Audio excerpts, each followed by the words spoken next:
महाराष्ट्रातील सप्तशृंग गडावर दर्शनासाठी आलेल्या देशमुख कुटुंबियांची ही कथा आहे। पुण्यातून आलेले सुरेशराव, त्यांची पत्नी सुमतीबाई आणि त्यांची 2 मुलं चिन्मय आणि सही हे दोघे देवभोळे असले तरी भेसळयुक्त प्रसादाच्या बातम्यांमुळे नेहमीच सावध असायचे। गडाच्या पायथ्याशी पोहोचल्यावर मुलांनी प्रसाद म्हणून पेड्यांसाठी हट्ट धरला। सुरेशरावांनी एका मोठ्या दुकानासमोर गाडी थांबवली, जिथं ती सप्तशृंगी मावा पेढा असं लिहिलेलं होतं।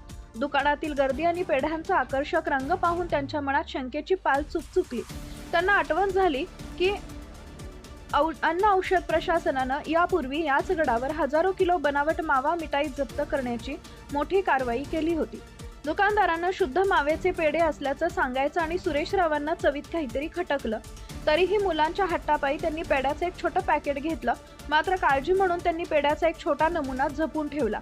रात्री हॉटेलमध्ये पोहोचल्यावर जेवणानंतर त्यांनी पेढे खाल्ले। सुरुवातीला चव चांगली वाटली, पण रात्री सईला पोटात दुखायला लागलं आणि तिला उलट्या झाल्या। चिन्मयलाही थोडा त्रास जाणवला। डॉक्टरांनी तपासणी करून अन्नातील विषबाधा झाल्याची शक्यता व्यक्त केली। सुरेशरावांना आपली चूक कळली। त्यांनी दुसऱ्या दिवशी सकाळी त्वरित अन्न व औषध प्रशासनाच्या जिल्हा कार्यालयात फोन करून तक्रार नोंदवली। त्यांना रात्रीच्या घटनेची माहिती दिली आणि त्यांच्याकडे असलेल्या पेढ्याचा नमुनाही तपासणीसाठी देण्याची तयारी दर्शवली। प्रशासनाच्या पथकांनी तात्काळ कारवाई करत त्या दुकानाची तपासणी केली। तपासणीत आढळलं की त्या दुकानात मोठ्या प्रमाणावर भेसळयुक्त आणि खाण्यास अयोग्य असलेले पदार्थ वापरले जात होते। स्वच्छताच्या नियमांचंही उल्लंघन होत होतं। या क्षणातील अहवालानं हे सिद्ध केलं होतं की पेढ्यांमध्ये भेसळ होती। प्रशासनानं तात्काळ दुकानदारांवर कठोर कायदेशीर कारवाई केली, मोठा दंड ठोठावला आणि दुकानाचा परवाना रद्द केला। या घटनेमुळे गडावरील इतर दुकानांमध्ये जागृती निर्माण झाली आणि त्यांनी विक्रीची पद्धत सुधारली। देशमुख कुटुंब पुण्यात परतले। सई आणि चिन्मय आता ठीक होते, पण या अनुभवानं त्यांना एक महत्त्वाचा धडा शिकवला।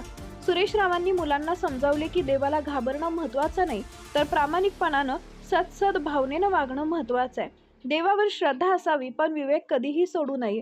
प्रसादाची खरेदी करताना नेहमी त्याची दर्जेदारता आणि सुरक्षितता तपासावी, कारण काही लोक भक्तीच्या नावाखाली तुमचा गैरफायदा घेऊ शकतात। सुरेशरावांच्या एका कृतीमुळे गडावरील अनेक भाविकांचे आरोग्य धोक्यात येण्यापासून वाचले। हा प्रवास केवळ सप्तशृंगी देवीच्या दर्शनाचा नव्हता, तर श्रद्धा आणि सावधगिरी यांच्यातील संतुलन समजून घेण्याचा होता।